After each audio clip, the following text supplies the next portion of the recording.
Can you walk us through the business model of Veganz a little bit more? If you want to make an individual customer journey for your different profiles, you will end up with a lot of different profiles. And I don't think this helps. Whenever there's a transformation happening, this could apply to being vegan, like plant-based choices, or like a respect for minority communities, whatever.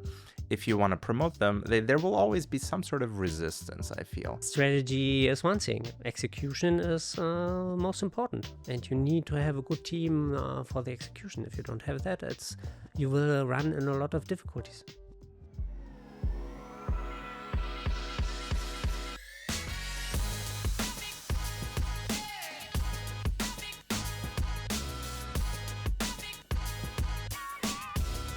Hello and welcome to another episode of the EGN Podcast. I'm your host, Efe von Thenen, and today I have the pleasure of speaking with Moritz Möller from Veganz. Founded in 2011, Veganz was Europe's first vegan supermarket and has then evolved into a pioneer in the plant-based food industry. In this episode, Moritz and I will discuss the company's milestones and explore the challenges of balancing sustainability with consumer demands. We'll also dive into a discussion around brand loyalty and the importance of community in running a sustainable business. Enjoy!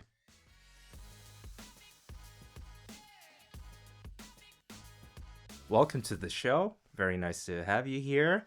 So did you have a long way to come?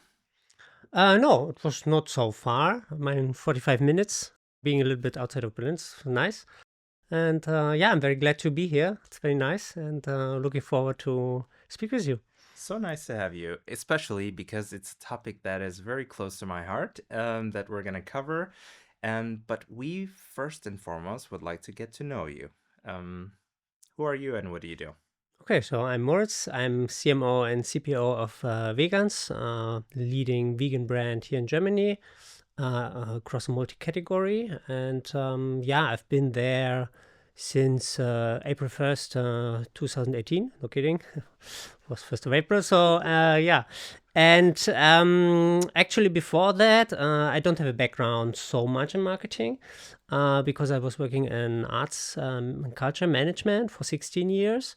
And was working for a museum service company, and we did a lot of things around the museum. But all of those things were marketing related. So that means shops, assortments for the shops. We had a publishing house that we founded and brought to the market. We made market research a lot for the museum events and call center and all these kinds of things. I built the website also for the museum, back then programmed my own content management system and everything. I worked also as a marketing advisor for some e-commerce companies. And after I've seen every corner of the arts industry, I wanted to change. And I was always very driven by the idea to inform people actually about climate change and their sustainability choices in daily life. Yeah. And actually through a friend, I came to meet Jan, our founder and CEO, and we spoke. And next day I started. Wow, just like that. Yeah.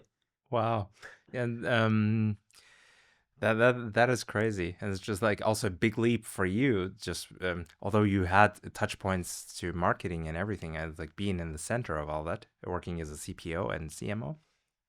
Was that the definition of your job title? The first role actually was head of marketing and e-commerce. Yeah. And Jan was looking for a leadership role. Yeah. And because the situation was quite difficult, you have to understand from the Veganz that we transformed the company 4 times. Yeah. And with different business models.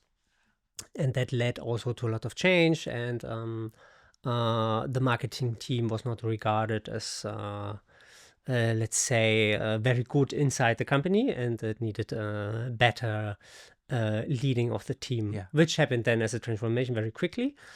And as well, back then, we had also an e-commerce business for Veganz, which we had to close down then. So, yeah. And tell me about what you've been observing throughout the last couple of years, right? So what have you seen change in the market? So you have to understand that in general, the food industry is growing slowly. Yeah.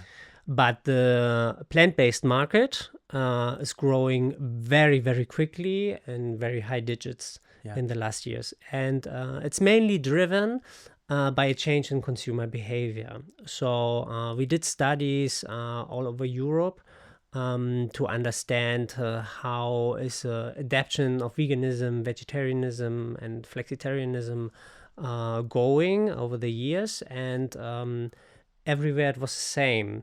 So people started to understand that our food choice has a huge climate impact. Yeah. 33% of the global carbon emissions, they come from food production, mainly animal food production. Yes. We eat 3 times a day. So 3 times a day, I can make a difference just by eating plant-based. And plant-based today actually has a chance to be scaled up to feed globally all the people without, legislative problems, or where you have to check, for instance, okay, are the ingredients allowed to be in the product, like you have with in vitro or meat, for instance. Yeah. And plant-based food, you can do that today. Feed everyone and the whole population, and have a better impact on the climate. And this basically drives a lot of consumers. And there are more people now saying they eat alternative foods than people who say they eat meat. Even the meat eaters, they say, yeah, in the next years, I can imagine to choose vegan options more often. But to be particular, and this applies to the German market now, No. because in several different markets, when you travel, for example, even I noticed this even when I traveled to Munich. It's like attend a business event or something, that it might be a different experience. Like I feel like in the north, it's very common that you have lots of vegan options, and almost like most of the time you don't have meat. It's at least in the events that we attend. But I think geographically, or depending on different markets, you also have a different experience, right? Yes, because let's say the transformation process inside the vegan industry is happening at different paces inside the countries. Yeah. But the statements from the consumer, they are actually more or less the same. And what you have is, especially in Germany, it's researched very, very well, because there are a lot of people who say, because it's favorable to say, I choose plant-based diets, but actually doing it, there's a gap. Yeah. It's an attitude behavior gap. It's called like this. And we see, though, a stability in the people who actually have sustainable lifestyles. And this is around 35% of the population. And it's not so much a certain demographic. It's across all demographics and social backgrounds. And what is going down in the past years, though, is the people who say they want to eat maybe more plant-based foods, they become a little bit less low. But it's very stable, the sustainable consumer group. It's a fixed target group. And you can still reach all the rest very easily. Yeah. But it's as you pointed out just before, it's also not always an easy market, because there can be turbulent times, because consumer behavior is one thing, but the market conditions, we've had several crises and drop in consumer behavior, spending, and maybe tell us a little bit about how that affected you, or how you think that is affecting the plant-based market.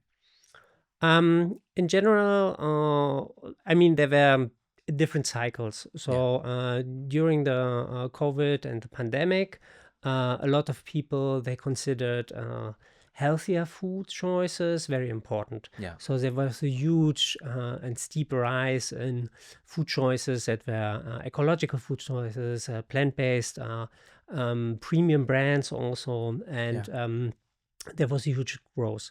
Then when the Ukraine war started and the inflation hit the food markets and the prices, they rised a lot. The people had also more insecurities about their job and their future and the outlooks. Then the plant-based markets, they still are growing, but the growth is driven mainly by the retailers brands, because they are cheaper options. So the people make a switch, and the premium brands, they reach the consumers mainly through offerings, very targeted offerings, and they depends on your brand and your brand level where you're at. So for us at Veganz, we have some segments where we really had to cut down our assortment because we had to check very critically which products that we have as a company are profitable and which ones are not. And at the same time, because we did an IPO some years ago, with a goal to build our own production facilities, which we now are still building, and some are already ready. We have a better way to work inside the food market, but it's a transformation process of the whole company, which of course also affects the priorities in certain categories, how we put that. And that's why business, of course, with all these environmental topics as well around the markets, have been more difficult, of course. Yeah. And can you walk us through the business model of Veganz a little bit more? Yeah, so basically, what's our history? We were founded as the first vegan supermarket chain in Europe at the time when there were no vegan labels for products. So a vegan, when he went to the supermarket... When was this exactly? 2011. Yeah. And when they went to the supermarkets, they had to take each product, turn it back, read all the ingredients, and to understand is it vegan or not. So it was also an expertise knowledge. You needed to know, okay, is this ingredient, is it vegan or not? Yeah.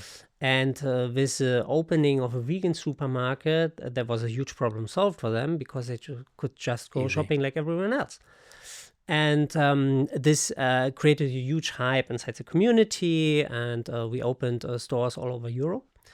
And the retailers, they came to us and they said, okay, people are demanding more and more healthy food, plant-based options. Can you sell these products also to us?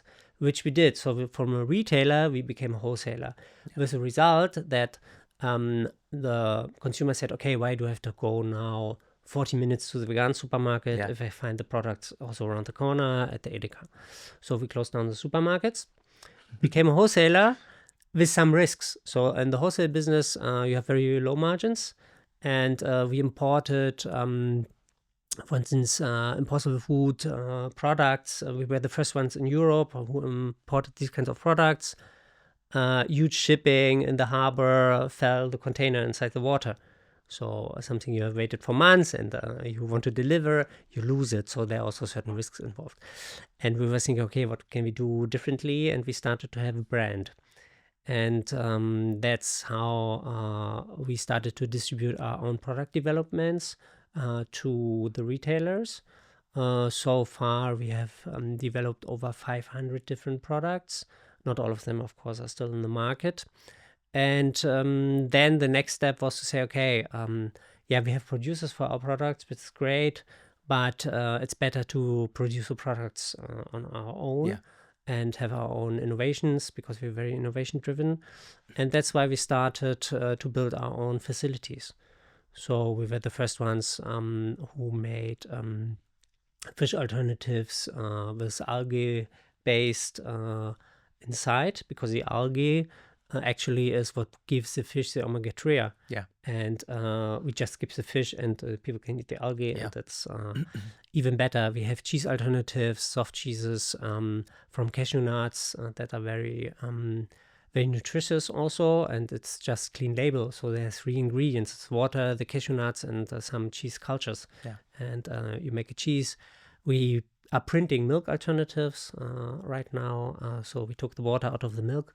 This oat milk disc thing. Milk, it's called. Okay. It's because the problem with milk alternatives milk is that in the regular carton, it's 90% water. Yeah. And you ship this around. It's a lot of weight. It's a lot of packaging.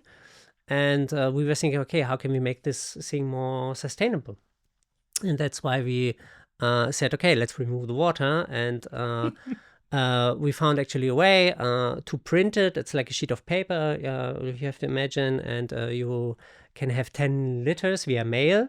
That was also the point where we said, okay, now we have to do e-commerce again because this is a very important product to send via mail.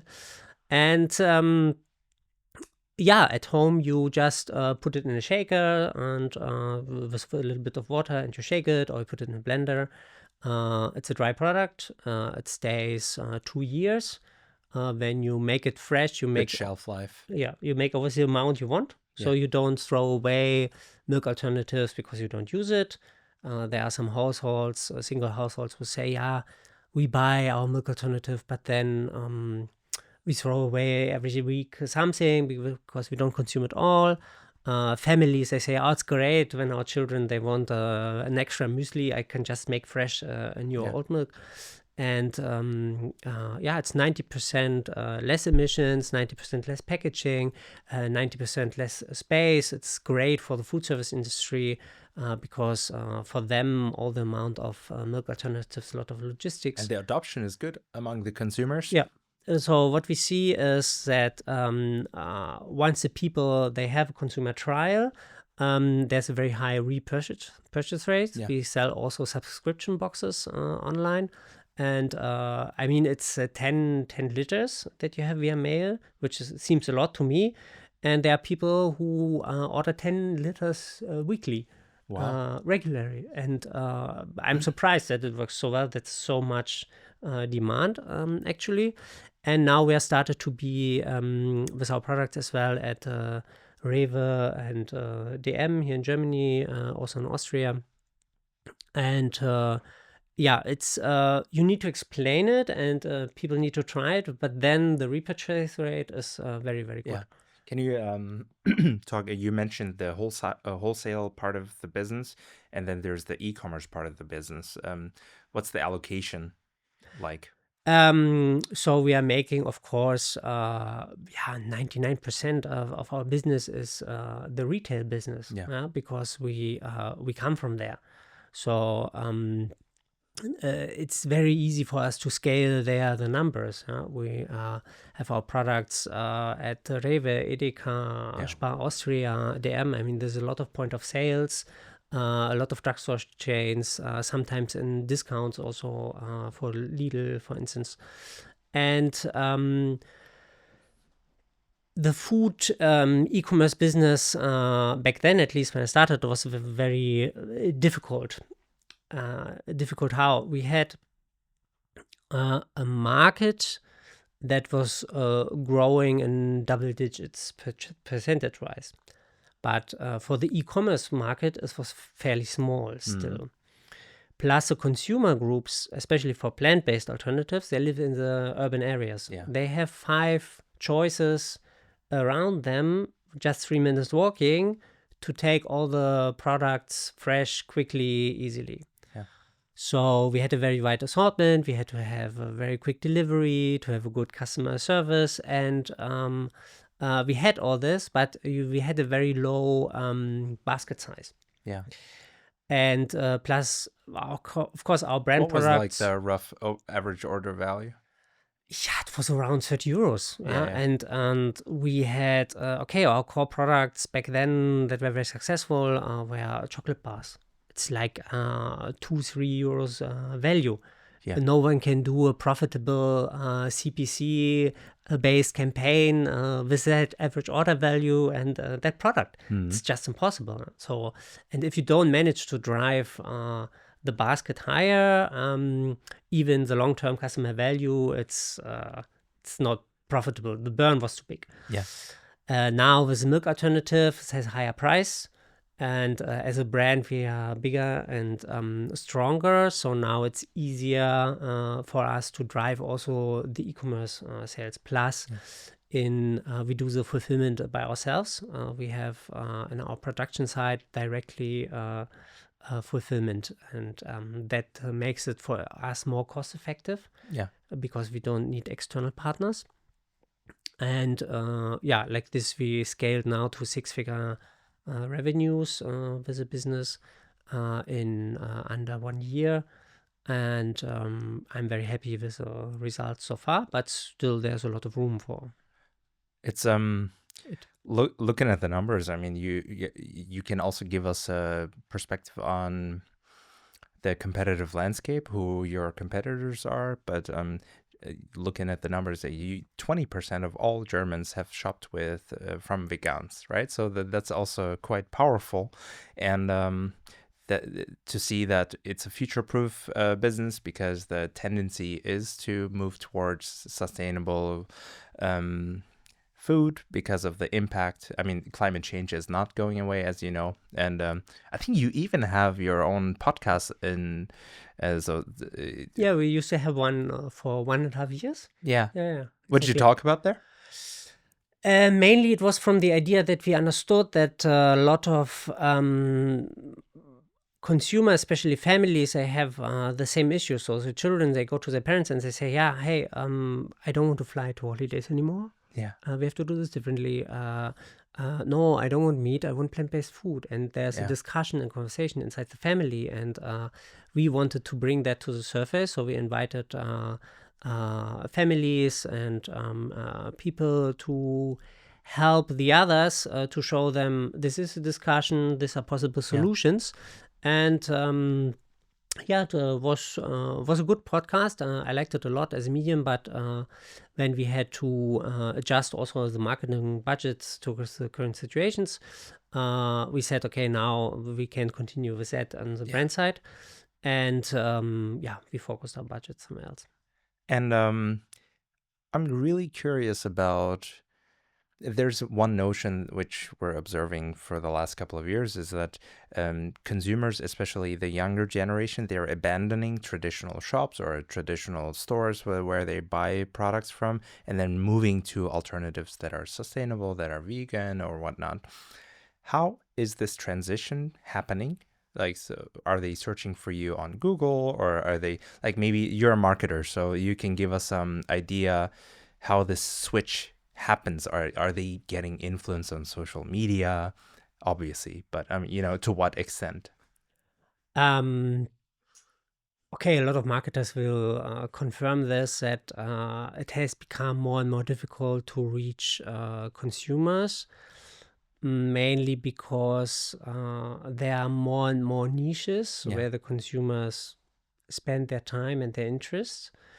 And of course, we did also TV advertisement, and we did out-of-home advertisement and radio. And of course, you can reach a lot of consumers still with that. And also, I consider Meta and Google and TikTok also mass media. You can reach a lot of people with that. Yeah. And that's why if you want to make an individual customer journey for your different profiles, you will end up with a lot of different profiles. Mm-hmm. And I don't think this helps. And I think there are two ways to approach this. One is to go inside communities and work with the communities and leverage from there. Yeah. But you can create a lot of engagement and bonding to the brand through that. Loyalty also. Yeah. Loyalty as well, exactly. But it's extremely difficult to have a mass reach. Yeah. And so depends very, very much as your company where you are standing inside the market. If you are at the beginning, especially with a lot of e-commerce brands, you can see that they have a target demographic that they can reach at a certain price, also with ads. or inside their niche, inside their channel, let's say vegan TikTok cooking reels, very effectively. Yeah. And then they want to grow, and then suddenly they need to have a brand, more ways for the people to connect, and they have other kind of spendings, and the performance metrics they used to have, they are not the same anymore. And you have the cost of scaling because you lose more people, because you shoot more broad. Plus, you need to adjust your messaging to the other focus groups. And that's where a lot of people, at one point, they reach a plateau. And it depends a little bit on the setup, but this is a challenge for most of the people. And then you go to the mass marketing, and then you need to reach everyone over a long period of time, regularly, because otherwise I will forget, because this is how food and the buying also works. If you go to the supermarket and you just maybe had a fight with a colleague or with a friend, and you are hungry and you want to eat something, you will buy a brand that is bringing you balance subconsciously, that stands for that, with the way it is, the appearance. But if you are maybe you filled out a boring Excel sheet, then you want a brand that gives you excitement, which would be Veganz, for instance, and you grab a product from us subconsciously because you don't look the ingredients and everything. You just understand the way visually everything is told on the packaging, and that's how you have an understanding what this thing stands for, plus the stories maybe you heard before. And because it's so rare to reach the consumers in these kinds of moments, and most of the people, also for the bigger brands, they buy the product once a year or once in 2 years. So you need to stretch the brand and the marketing for such a long period to remember you, and you need to have the availability when spontaneously there's a need for you. So you need to have the distribution. And this, of course, the scale is very expensive. But it's, as far as I know, your typical customer group is a young female that is obviously eating vegan products and has this way of living. But then again, where are you trying to get to? Who else are you trying to reach out to? It's because we are in the middle. So, of course, we reach our core customers. They know us, the vegans and also the vegetarians, but for us are important, of course, the flexitarians. So, with our marketing, what are we trying to do? We try to be very strong inside the vegan community because this is our core community. So that means that we are, for instance, on X/Twitter, and we connect with the audiences there. We are the German's top brand for food on X, and we have a very strong community there, a lot of reach, and a community manager that is doing that extremely well. And of course, we produce a lot of content on Instagram and TikTok, because there we find also as well this audience. We don't use Facebook anymore so much because we don't find them there. And on top of that, we are always thinking in terms of partnerships, for instance, how can we reach new communities? So some years ago, we started to have a partnership, sponsorship for AB Leipzig, which had ups and downs, because a lot of people were saying, okay, why Leipzig and why not St. Pauli as a soccer team? And we had to even asked myself the same question, just as it's coming from Hamburg, you know? I get that. And it has to do with the fact that actually they had the same level of internationalization like us. The reach they have for their community aligns very much with areas where we are very active. And they said we need guidance and advice for plant-based food on sustainability, because we want to have a sustainability strategy, and we were there to help them with that. And in return, we said, okay, we will try to partner and we will bring plant-based foods to the stadium. Okay. And something that you said in the beginning, we were a strong believer that because 35% of the Germans, they say, I am flexitarian, I eat alternative foods. These Germans, they also go to the football stadium. And of course, they need vegan options and more options. How did that work out for you? Very well, actually. Yeah. And it was a huge topic back then. And first of all, it strengthens our consumer base locally, of course, around Leipzig a lot. We had also more listings. They helped us to introduce some products in the market and strengthen them. For instance, during the DFB Pokal 2 years ago, we had a huge sampling also, and at the same time, now also the competition, they are doing a lot with plant-based options in the football stadiums. So we drove the whole things. Which companies, if you can name them, which companies are your competitors? Look, we are in a lot of different categories with our products. Yeah. Because we have meat alternatives, cheese alternatives, fish alternatives, egg alternatives, sweets and snacks. We used to have pizzas. We have over 1,000 competitor companies across all these categories. Yeah. So it's very complex, this thing. But of course, there are some chains.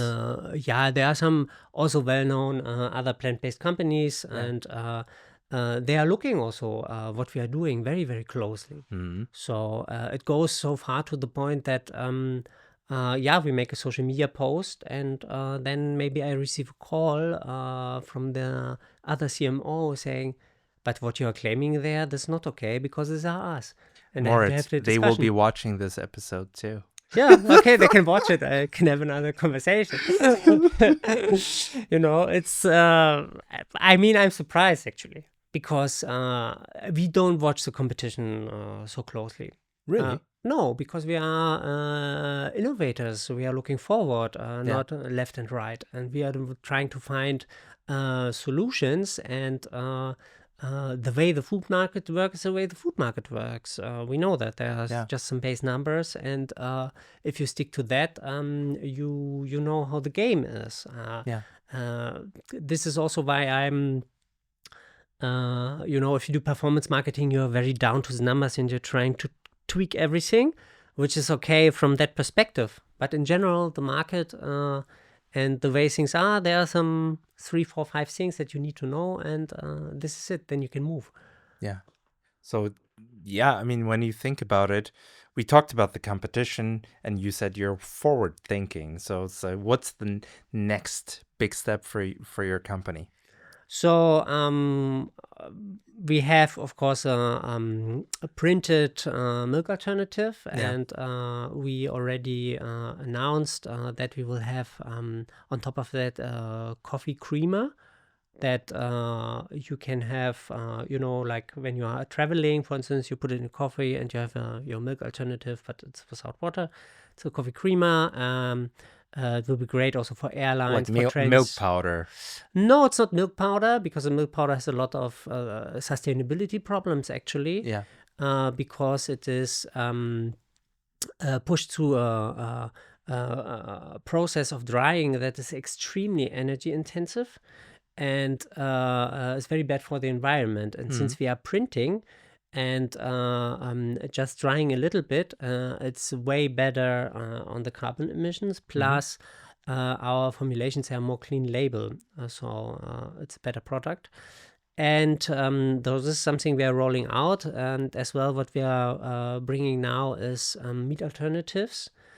So, of course, a lot of people, they know in the chilled areas in the supermarket, you can buy, plant-based alternatives.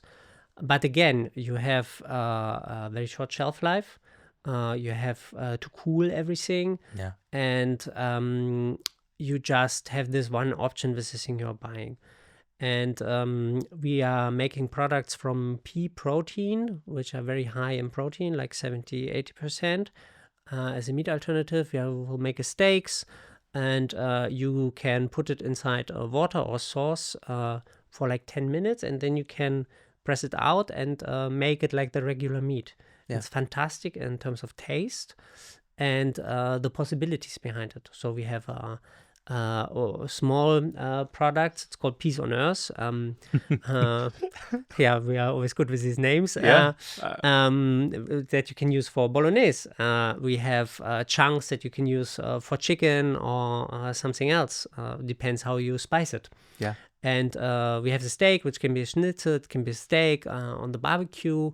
And we have sent samples also now to professional users, and we have very, very great feedback. So this is the next thing that we are bringing in the following weeks. Wow. And all this innovation, while you're doing that, I guess you have an important task of educating your customers as well. How do you do that?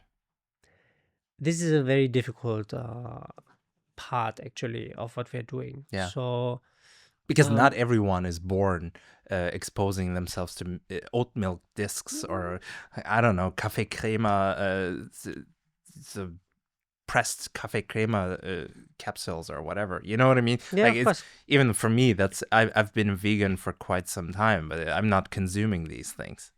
So educate me. So How do you do that? The first thing is always that actually we came from a situation that we have been explaining a lot as a brand.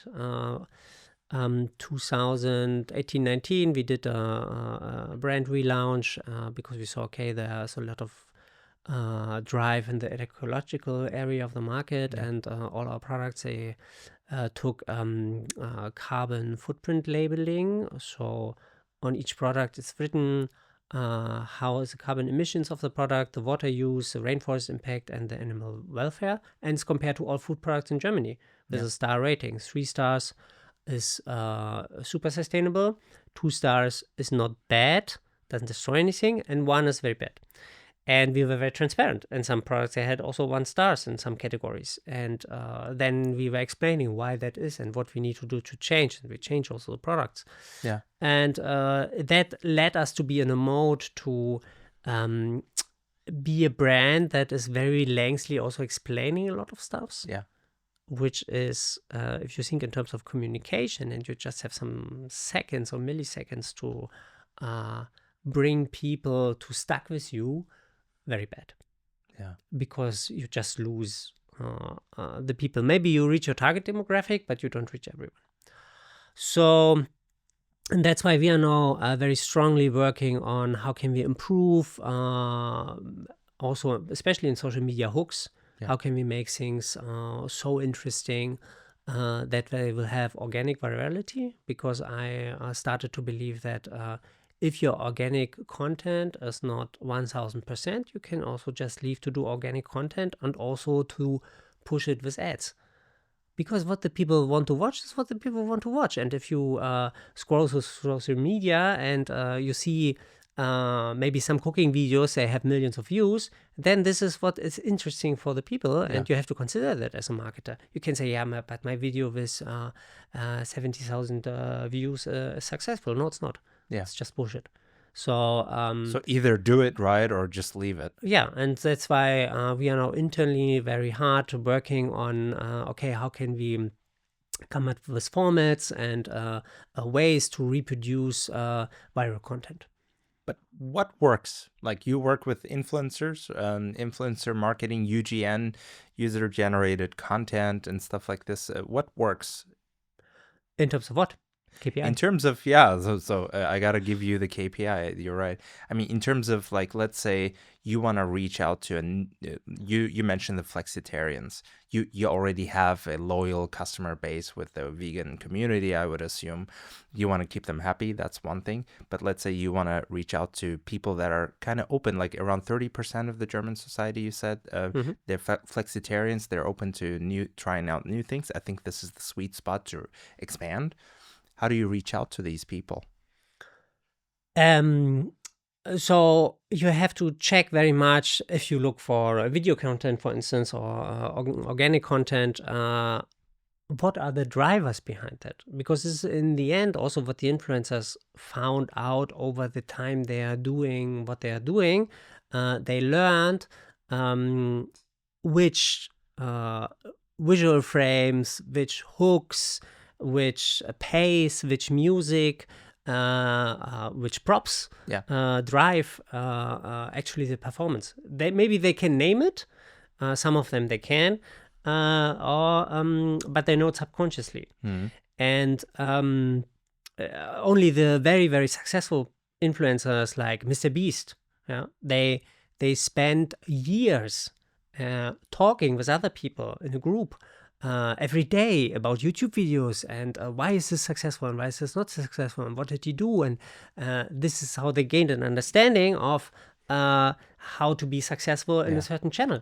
And this is what you have to do. You have to put your ass down and really, really look on detail. And this is extremely difficult because the way the successful content is made is often in a way that it very quickly goes also to your subconscious, and you don't have time to process it with your critical mind. So that's why it's very tiring also if you want to do that and look at that. And also you got to test and fail most of the time. Exactly.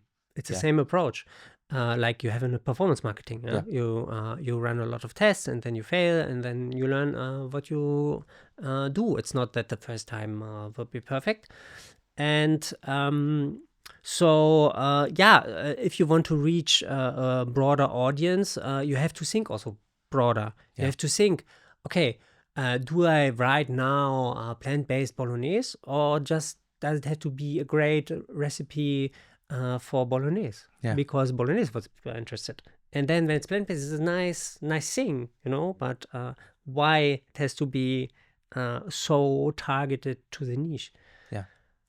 I find it so interesting. We had kitchen stories in the podcast. We had some other brands in the podcast, and the way they describe also the process of getting feedback from their community.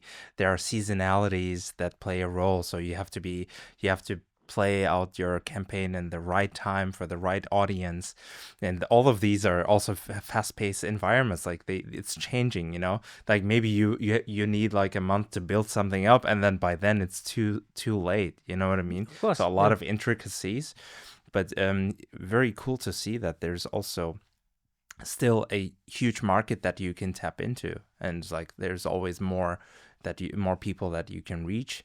And not just you, also your competitors are trying to tap into it. It makes me happy as a vegan.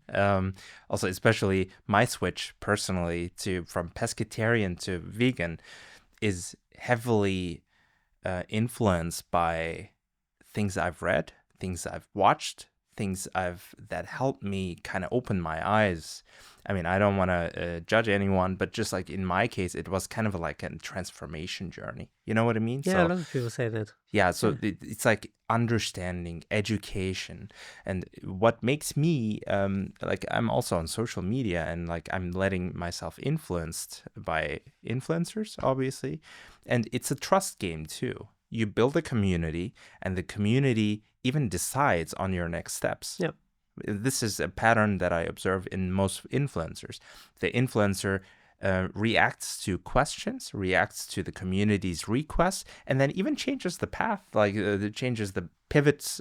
Sometimes I was even surprised. I commented under a post on Instagram saying like, hey, by the way, this is super sexist, this video. Like I rarely comment underneath it, but the next day it was deleted. Maybe some other people also, the community has a huge power. Yeah, and then definitely. Trust plays a huge role. Those two things, I think, make the difference, because it's just in a previous podcast episode we were talking about where we are in the level of connectivity we have in the industry right now.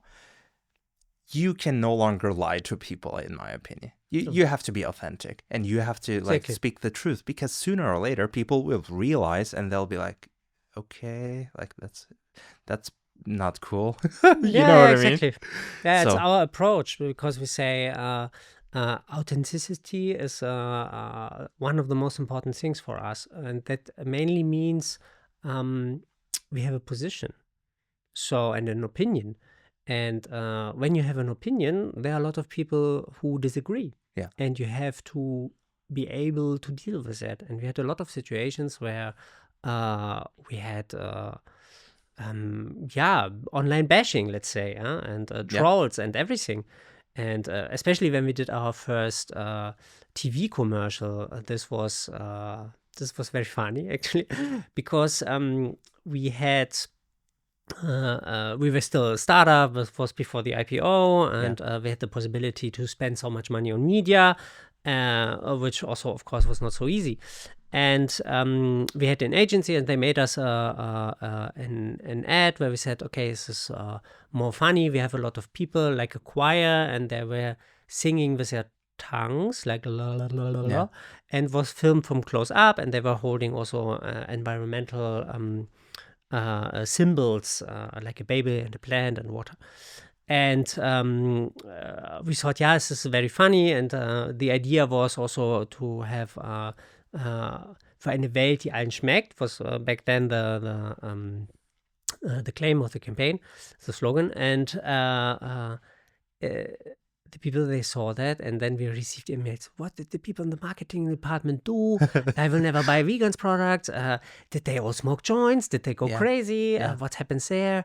Investors were calling the CEO and saying, what do you do with my money? And we had a lot of critique actually going on. We had one YouTuber also who was analyzing, criticizing sports. He made a video about our sport.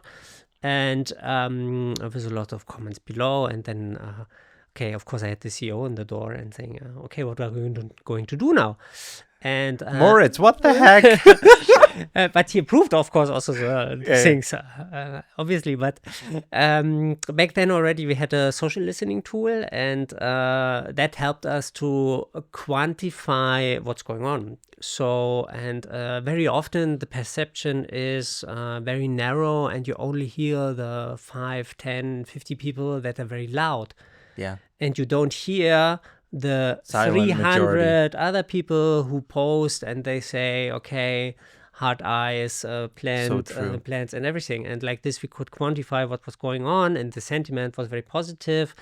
People started to engage also with the contest we made, and the sales were also good. So we understood, okay, everything was fine, and we could calm down everyone. But without that, I don't know what I would I think have it's super interesting, because it's also like, you can imagine this is like when you think of the real world, it's like a demonstration in the city center with like 1,000 people. They're very loud, but in that city there are 3 million people living, which are not are not part of this. And like when you look at social media, I often see some German banks, I don't want to name them, but big chains, like big retail banks, they have a rainbow, for example. Like they want to show that they have solidarity for the LGBT plus community. And then people comment underneath it, hey, you go woke, you broke, or something. And then they say, I'm canceling my account. Like you often always have, like, whenever there's a transformation happening, this could apply to being vegan, like plant-based choices, or like a respect for minority communities, whatever. If you want to promote them, there will always be some sort of resistance, I feel. And what you said is super valuable. There's a silent majority that consumes this content. There are influencers that I follow since years. I never liked one post from them. I support and I find it super nice what they are doing, but I'm not really expressing myself. I'm like a lurker, it's called. You know, there are different personalities on social media. I don't necessarily engage with the content, but I like the content, you know? Yeah, exactly. Yeah, it's it is like this. And we made also these things where you could say, this was pink washing. For instance, once also we transformed our logo in the colors, because as a brand also we really embrace this community. But there were a lot of critical comments about this underneath. And we understood also that inside the vegan community, there started to be a fight actually about left-wing vegans and some right-wing vegans, and we had also to get rid of a like part conservative of the vegans. more right. Yeah, okay. And we were shocked by this. We had also 1 or 2 community members to block them, actually. It was one of the few times we had to do that. I mean, on the one hand, it's good that even the right-wing people are turning vegan, but at the same time... but it was, the good thing was actually that the community among them, they were fighting, and we didn't have to get involved so much, because it was obvious that the good side was stronger. And... But what happens always in these processes is that you have some people, they disconnect from the brand because they are not satisfied anymore with who you are. Yeah. And some people, they join you. Yeah. And usually more people join you than the amount of people that you're losing because you transform the brand. Yeah. But anyways, we learned from that, and then the following years I said, okay, I want to have people from the community to speak, and I want to give them a voice. So we had people speak about their experiences, and we gave them a voice on our platform, which has a certain reach, and this was a way better approach also to be authentic and to say, okay, no, we really stand behind this. Yeah. And we talked about the community, which is like, I think when you're talking about a brand, community and trust and brand loyalty is super important. Look at IKEA, even through turbulent times when omnichannel businesses were struggling, they managed to keep the boat afloat because they have a very solid brand loyalty. I give them often as an example. When you look at the e-commerce market in general, though, there's a majority of consumers that are very price sensitive. And when you look at vegan products, they still tend to be a little bit more expensive than the traditional products. Yes. How do you deal with this target group? Actually, the price in general, online as well as offline, it has to be inside a certain range. Yeah. And you can either be premium priced and also have the premium values and know the consumers are going to pay for it.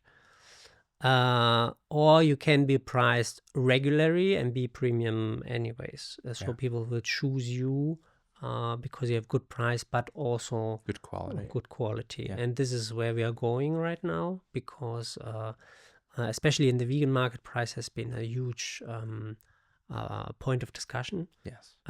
It's being okay. It has to be comparable, the price, like the meat products, or even lower. If you look at the IKEA, some of the vegan products they are less expensive than the conventional ones, which I find amazing. But it is not always real to be realized by everyone. I mean, the price comes from a certain calculation also. Obviously.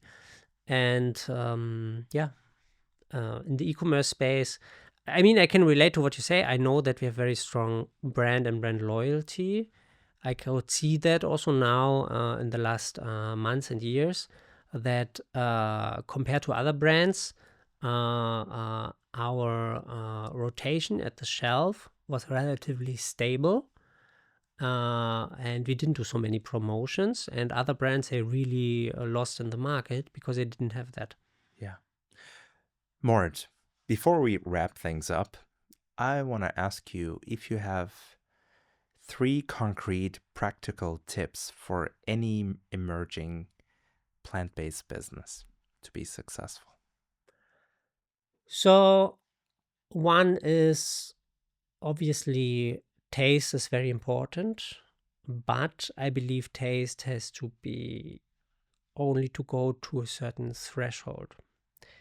And then the better doesn't matter so much, because there are a lot of successful products in the market that don't taste amazing, but they are successful, but they taste enough. Mm-hmm. Not to over-optimize this is what I want to say. Then I think Yeah, okay, you need a strong brand. I'm a believer in that. Even if there are a lot of retail brands that are, taking market share, I still believe brands are very important. They stand for something, and you have to find where you are standing or against what you're standing. So especially if you're a small starter, you need maybe to check, okay, how can I challenge the biggest one? How to be a challenger brand. This would be my advice. And then, and this is more in terms of leadership. And I read that also some days ago, and I have to say that I agree. Promote quickly, but fire also quickly. Even if it's difficult, the team to be good is very important. It's your success. Yeah. You mean recruit fast and... No, I mean, if you have people on the team and you Yeah. recruit them, and when you understand or you have the feeling very quickly it's not the fit, for whatever reason, also to make the decision quickly to let the people go. Yeah. It's better for both parties, actually. Yeah. Because of the other one will be miserable. Yeah. And so hire fast, fire fast. Yeah, promote fast also. So if someone's promote very fast. good, promote them also quicker, because they are good. They deserve it. Yeah, why? Otherwise they will go. Why to do that? To keep them where they are. I haven't heard this one in a while. It used to be like quite many entrepreneurs mention that, but in recent times I haven't heard that. No, because the team power is very, very crucial. I mean, okay, you always speak about the founder team and everything, and it's true, but strategy is one thing. Execution is most important, and you need to have a good team for the execution. If you don't have that, you will run in a lot of difficulties. Especially in hard times. Exactly. Great conversation, Moritz. Thank you so much for enlightening us about this particular niche that you represent. With 20% of German population having already consumed from you, it's no longer a niche, I would say. Wish you all the best and much success, and see you next time. Thank you very much. Looking forward for next time. Thank you for tuning into this episode of the EGN Podcast. If you found our discussion insightful, don't forget to give us a thumbs up, subscribe to our channels on YouTube, Spotify, and Apple Podcasts. Your support helps us grow and improve our content. See you next time.